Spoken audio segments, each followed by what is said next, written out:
2013 marks the 60th anniversary of the Queen's coronation, and this is a very auspicious anniversary of one of the most momentous occasions in our national history, one of the great celebrations of the 20th century. And it seemed very fitting that we should mark that anniversary by mounting a very special display here at Buckingham Palace. And this will be centred on the wonderful dresses, uniform, outfits, robes worn by the principal members of the royal family. The centrepiece of the exhibition will, of course, be Her Majesty the Queen's beautiful coronation dress and robe of estate.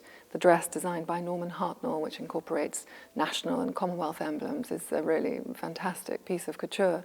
And her coronation robe of purple silk velvet, which the Royal School of Needlework both designed and executed the embroidery for, took over 3,500 hours of work, so it's quite a spectacular object.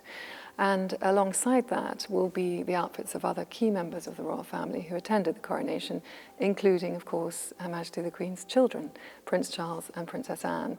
Princess Anne's dress is made of cream silk with beautiful lace, and Prince Charles's outfit has a cream silk shirt with matching trousers and trimmed with lace. And both outfits were designed by Miss Hodgson, who was a children's outfitter supplying the royal children at that time. And they're very fitting for the occasion. They're both modern, but they're also traditional, which was very much a theme of Coronation Day in 1953. Because Prince Charles attended, he actually received a personally designed invitation, which is very, very charming. It was created by the illustrator Joan Hassel, and it features lion, a unicorn, marching soldiers, but it is, like all other invitations issued to the coronation, signed by the Earl Marshal, who was, of course, responsible for preparing all the arrangements for the coronation. The coronation date was announced in April 1952 to take place, of course, as we know, on the 2nd of June 1953, nearly 18 months later.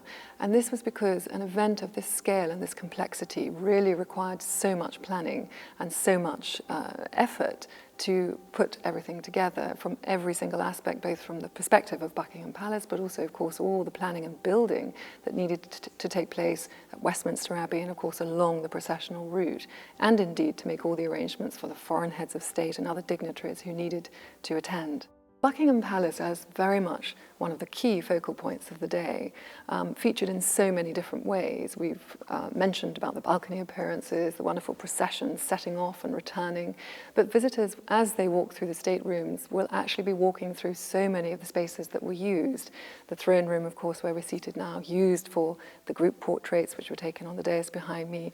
Cecil Beaton took his extremely famous official coronation portraits of the Queen and other members of the royal family in the green drawing room, which visitors will also see.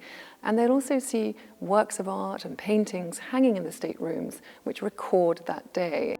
This will be the largest exhibition on the subject of the coronation mounted, in fact, since 1953, since Coronation Day.